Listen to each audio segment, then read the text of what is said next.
घर जाके सॉल्व करते रहना बैठ के मजे से। अब ये भी तुम ट्राई करोगे। अब सुनो, आप हेडिंग लिखो,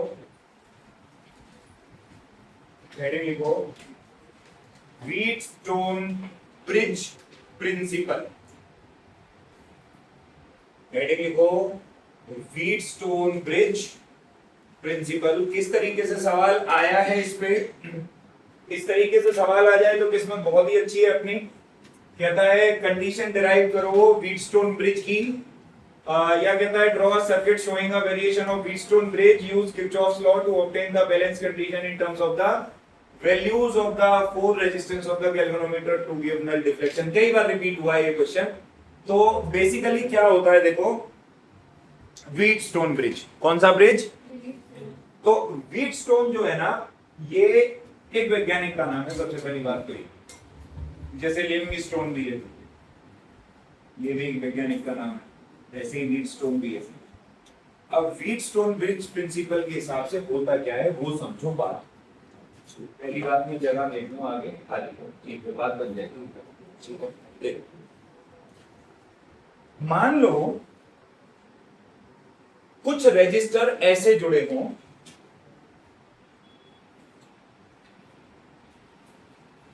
एक, दो, तीन और ये चार। मान लो ये रजिस्टर हो P ओम, ये हो Q ओम, ये हो R ओम और ये हो S। इनकी रेजिस्टेंस, इनकी क्या है? और एक पांचवा रजिस्टर इनके बीच में जुड़ा है। पांचवें रजिस्टर का काम नॉर्मली करता है गैल्वेनोमीटर। कौन करता है? गैल्वेनोमीटर। एक पांचवा रजिस्टर यहां जुड़ा हो की के साथ, किसके साथ? ये नेटवर्क बड़ा ही अजीबोगरीब बना। तो मैं समझाने के लिए मैं ऐसे कर देता हूं, थोड़ी देर के लिए इस गैल्वेनोमीटर को हटा देता हूं और यहां पर भी एक क्या लगा देता हूं? रेजिस्टर। मान लो ये X ओम का रेजिस्टर है। कितने ओम का रेजिस्टर है? अब ये रेजिस्टर का एक ऐसा गुच्छा बन गया जिसमें ना तो कोई सीरीज में है ना कोई पैरेलल है। क्योंकि ध्यान लगा के देखोगे तो ये जो X है ये इन दोनों के साथ पैरेलल में, साथ के साथ ये इन दोनों के साथ भी पैरेलल। अच्छा, जब दोनों तरफ से इस क्वेश्चन को सॉल्व करोगे, जैसे पहले इधर से सॉल्व करते हो पैरेलल मान के, फिर इधर से, दोनों बार आंसर अलग आता है, सेम नहीं आएगा। दोनों बार आंसर क्या आएगा? अलग। अब एक चीज समझो, तुम किसी नेटवर्क की रेजिस्टेंस निकाल पाओ या नहीं निकाल पाओ ये एक अलग बात है, लेकिन हर नेटवर्क की कुछ ना कुछ रेजिस्टेंस तो होगी। जैसे ही उसको करंट से लगाओगे वो कुछ ना कुछ रेजिस्टेंस तो ऑफर करेगा ही करेगा। हाँ ना बोलो। अब अगर एग्जामिनर कह दे कि इस नेटवर्क की नेट रेजिस्टेंस निकाल, तो तेरे लिए बड़ी मुश्किल हो जाएगी और नॉर्मल तरीके से तू इसकी नेट रेजिस्टेंस निकाल नहीं सकता। तो वहां पे काम आता है Wheatstone bridge principle. Wheatstone bridge principle कहता है कि अगर इस तरीके से रजिस्टर जुड़े हों, समझिए ध्यान से, अगर इस तरीके से रजिस्टर जुड़े हों और P बाय Q बराबर हो जाए R बाय S के, कंडीशन है ये, P बाय Q बराबर अगर हो जाए R बाय S के, तो इसे कहते हैं कि यह व्हीटस्टोन ब्रिज बैलेंस्ड है। यह व्हीटस्टोन ब्रिज कैसा है? और बैलेंस ब्रिज की कंडीशन में ये जो पांचवा रेजिस्टर है बेटा, इसे हटाया जा सकता है। बैलेंस ब्रिज की कंडीशन में जो बीच में रेजिस्टर लगा होता है इसको हटाया जा सकता है, क्योंकि बीच वाली आर्म से कोई करंट फ्लो नहीं करता बैलेंसिंग की कंडीशन में। और जैसे ही बीच वाला रेजिस्टर हटेगा, ये दोनों रेजिस्टर किस में आ गए? सीरीज में। ये दोनों रेजिस्टर किस में आ गए? और इनका कॉम्बिनेशन किस में आ गया? पैरेलल में। और अब इस सर्किट को सॉल्व करना तेरे लिए बहुत ही ज्यादा आसान। उदाहरण के तौर पे मैं तेरे को एक हाइपोथेटिकल सर्किट बना के देता हूं, पेपर में न्यूमेरिकल ऐसे ही आता है। मान ले एक सर्किट बना हुआ है ये,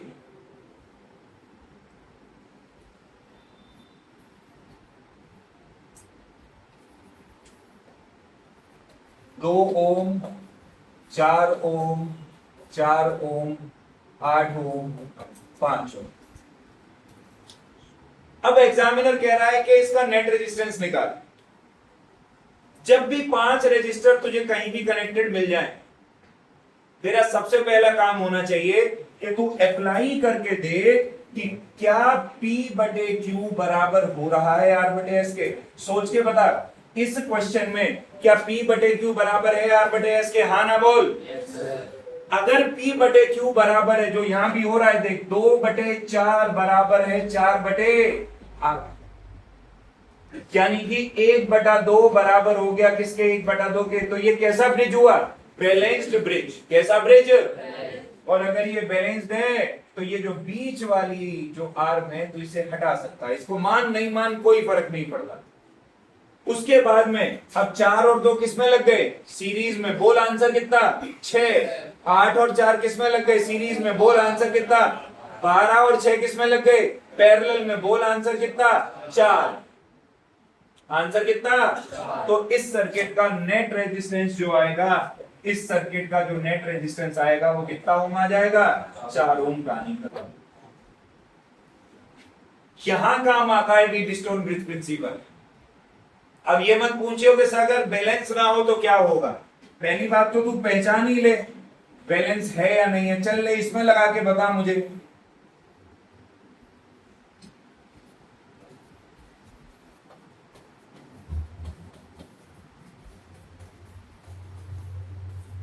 बोल बता, नेट रेजिस्टेंस निकाल पाएगा इसका? नहीं निकल सकता। क्यों नहीं निकल सकता? क्योंकि ये बैलेंस। और ये क्वेश्चन ना करते करते ना तेरे तोते हो जाएंगे। ये आईआईटी का सवाल बन गया। ऐसा नहीं है कि इसका रेजिस्टेंस नहीं निकल सकता, निकल सकता है, इसका भी निकलेगा, लेकिन वो एक ऑल टुगेदर क्या हो गया? एकदम अलग टेक्निक चलेगी। हमको कौन सा ब्रिज पढ़ना है? बैलेंस। व्हीटस्टोन ब्रिज बैलेंस भी होता है, ये भी व्हीटस्टोन है, पर ये अनबैलेंस्ड है। ये कैसा ब्रिज है? अनबैलेंस्ड है। अनबैलेंस्ड ब्रिज हमारे सिलेबस में, क्या बात समझ में आई? तो पहले मैं तेरे को व्हीटस्टोन ब्रिज प्रिंसिपल की स्टेटमेंट लिखवाता है। क्या लिखवाता है? स्टेटमेंट। फिर प्रूफ भी करेंगे, देख जरा। पहले स्टेटमेंट लिख। According to this principal,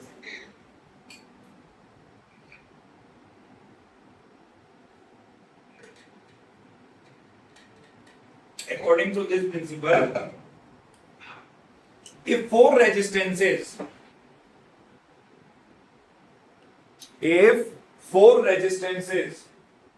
P, Q, R and S are connected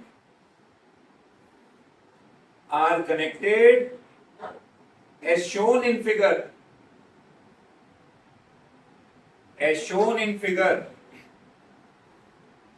such that there is a one-way key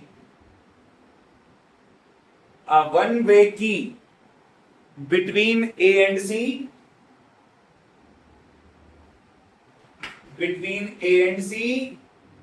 and a tapping key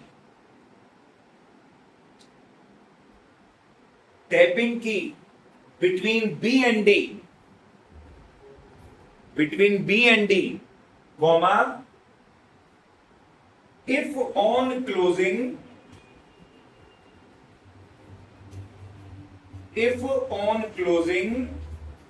K1 first, K1 first and K2 later on, and K2 later on, comma, the galvanometer shows no deflection. The galvanometer shows no deflection. Then the bridge is balanced. The bridge is balanced. And in that condition,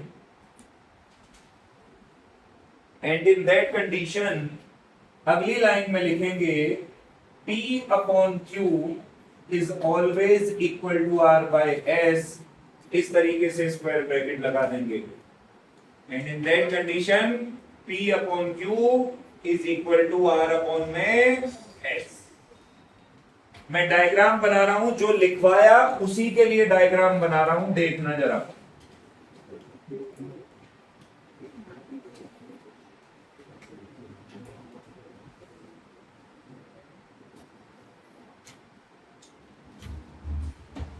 मजा नहीं आया.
ये देखो, यही लिखवाया मैंने तुमको statement में, सुन लो. व्हीटस्टोन ब्रिज प्रिंसिपल के हिसाब से अगर चार register P, Q, R, S ऐसे जुड़े हों, जैसे फिगर में दिखा रखे हैं, कि एक वन वे की K1 हो A और C के बीच में, और एक टैपिंग की K2 हो B और D के बीच में. अगर मैं पहले K1 को क्लोज करूं और बाद में K2 को क्लोज करूं, और ऐसा करने पे अगर गैल्वेनोमीटर कोई डिफ्लेक्शन ना दिखाए तो ब्रिज बैलेंस होता है. और बैलेंस ब्रिज की कंडीशन में P बटा Q हमेशा बराबर होता है R बटा S के. गैल्वेनोमीटर के डिफ्लेक्शन ना दिखाने का मतलब है, समझो बात को, पहले ये समझो गैल्वेनोमीटर क्या करता है. कितने लोगों को पता है गैल्वेनोमीटर क्या करता है? गैल्वेनोमीटर क्या काम करता है? करंट को डिटेक्ट करता है. मेजर तो एमीटर करता है, वोल्टेज को मेजर वोल्ट मीटर करता है. गैल्वेनोमीटर बताता है सर्किट में कि करंट है या नहीं.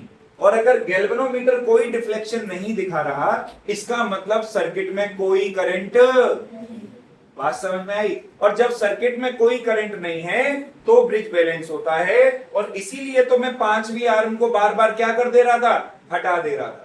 क्योंकि अगर करंट ही नहीं है तो रेजिस्टेंस का भी कोई मतलब नहीं. बात समझ में आई? ये है बैलेंस व्हीटस्टोन ब्रिज। चित्र बनाइए। इधर देखो, किसी का प्रूफ, स्टेट एंड प्रूव आता है एग्जाम में, हालांकि बहुत रेयर आने लगे हैं थ्योरी के क्वेश्चन, और इसके प्रूफ करने में कोई रॉकेट साइंस वैसे है भी नहीं। अगर तुम्हें किरचॉफ लॉ आते हैं अप्लाई करने, तो इसका प्रूफ बहुत आराम से कर सकते हो। सुनो इधर, सुनो मेरी बात ध्यान से। अब इसमें करंट तो दे नहीं रखा, तो हमको करंट खुद से बनाना पड़ेगा। इधर देख, करंट का डिस्ट्रीब्यूशन भी सिखा देता हूं। जैसे मान ले टोटल करंट चला आई, कितना करंट चला, तो बाहर भी कितना निकलेगा, चाहे अंदर कुछ भी हो ड्रामा, गया अगर आई है तो बाहर भी कितना आएगा, आई। अब सुन, ये आई करंट किस जंक्शन तक आया, यहां आके बटेगा। मान ले ऊपर चला गया I1, तो बता नीचे कितना जाएगा, I minus.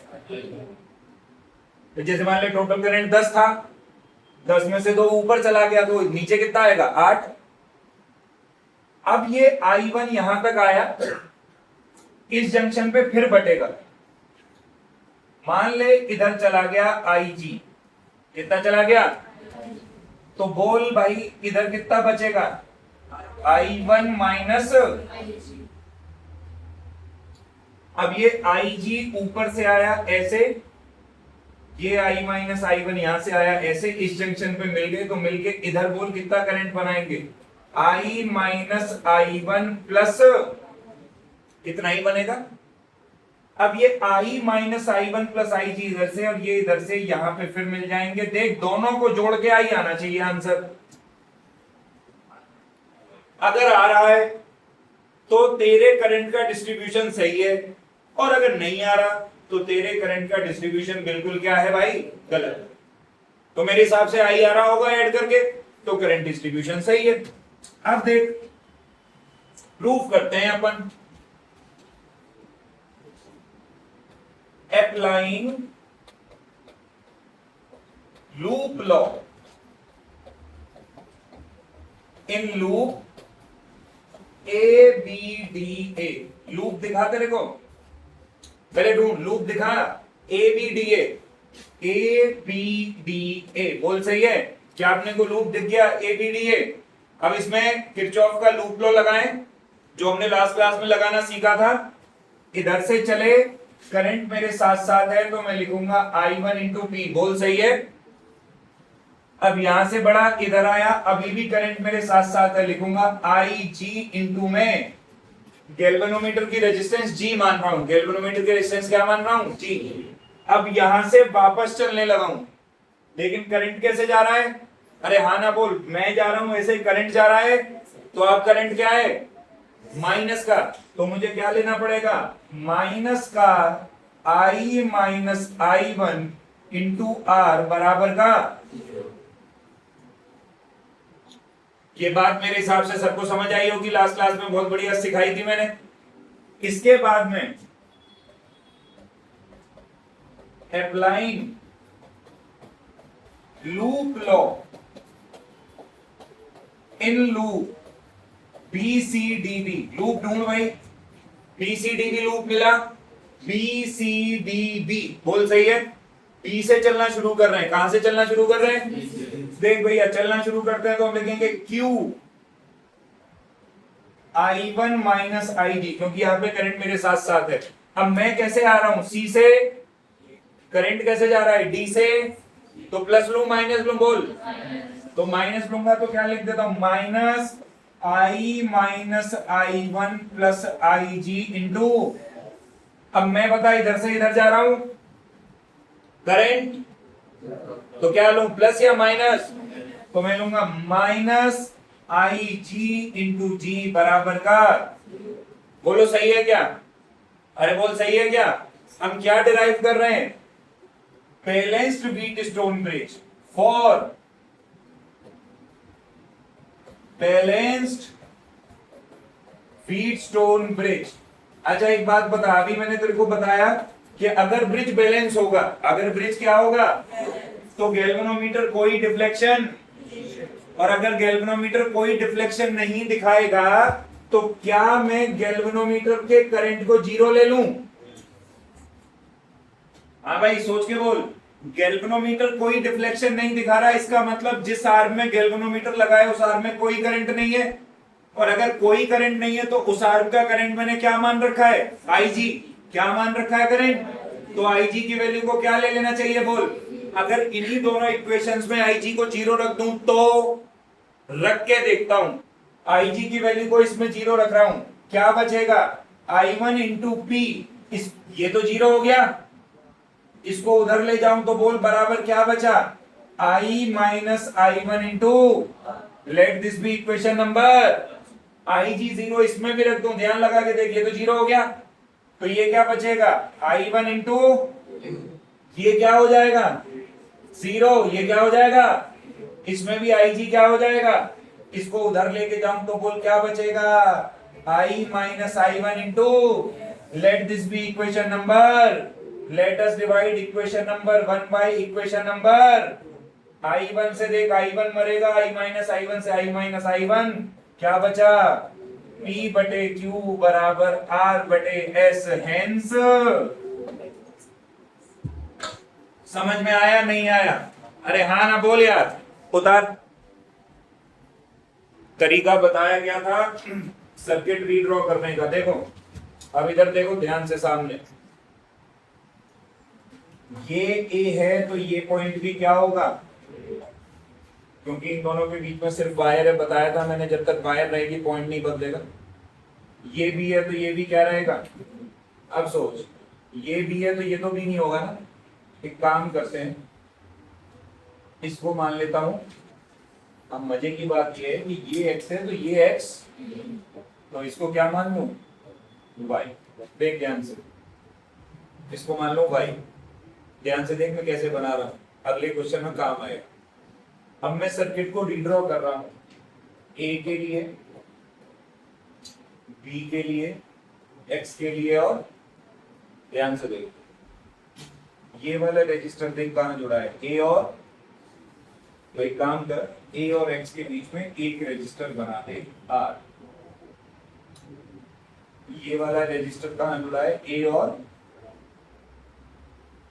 R।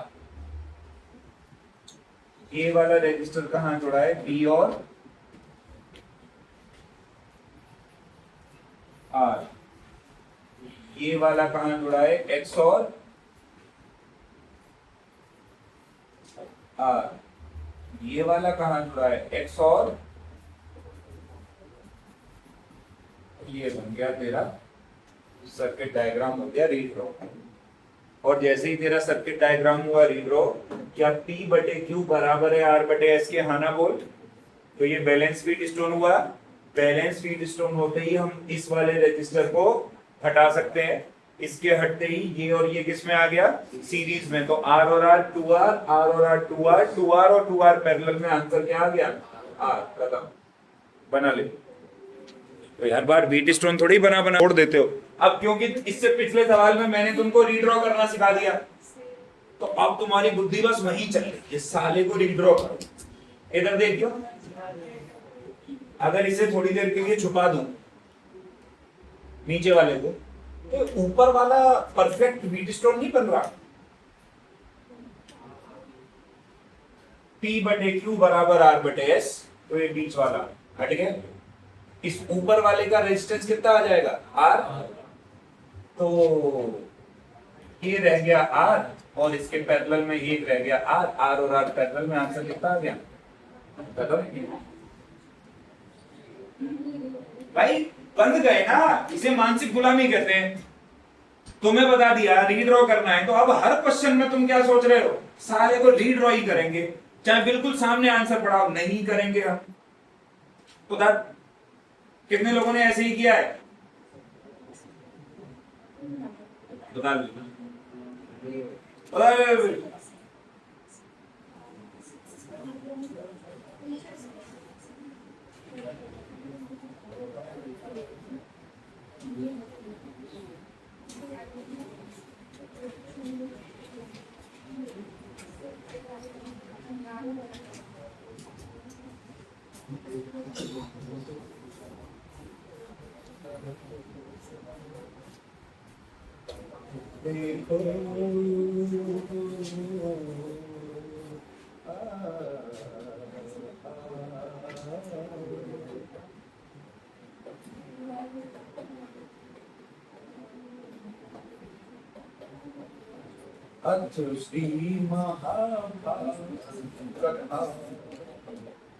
Calculate I1 and I2 in the figure.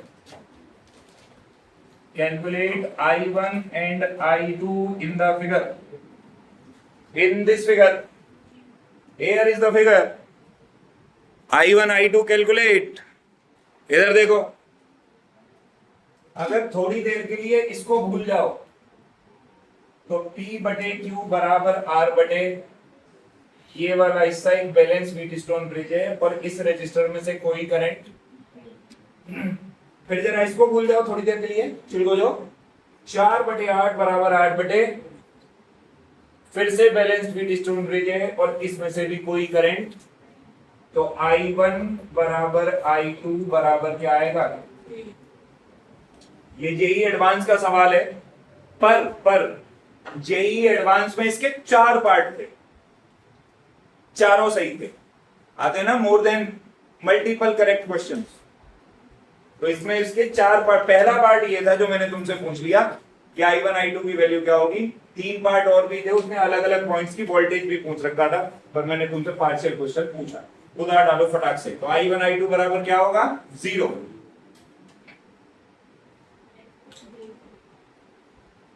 अगला सवाल आपकी कंप्यूटर स्क्रीन पर ये रहा,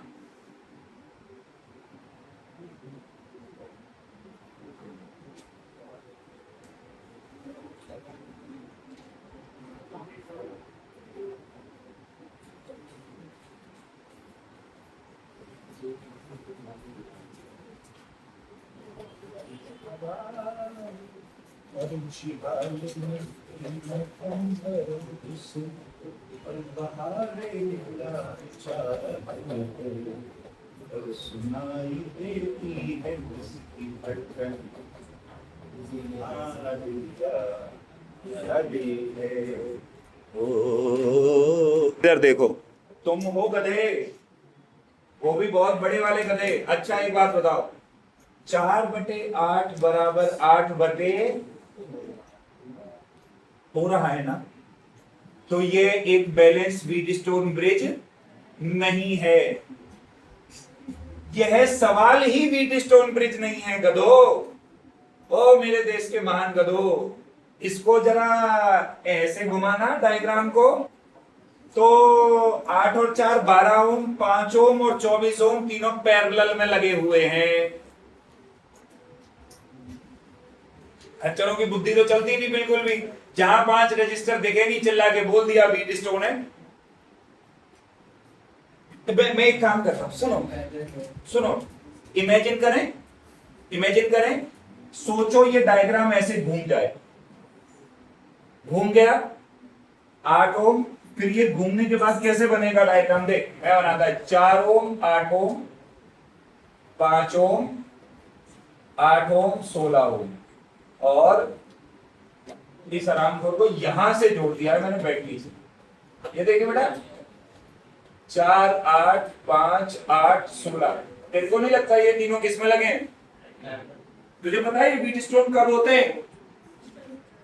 तुझे मालूम है व्हीटस्टोन कब होते? जब ये बैटरी यहां जुड़ने की बजाय यहां जुड़ी होती।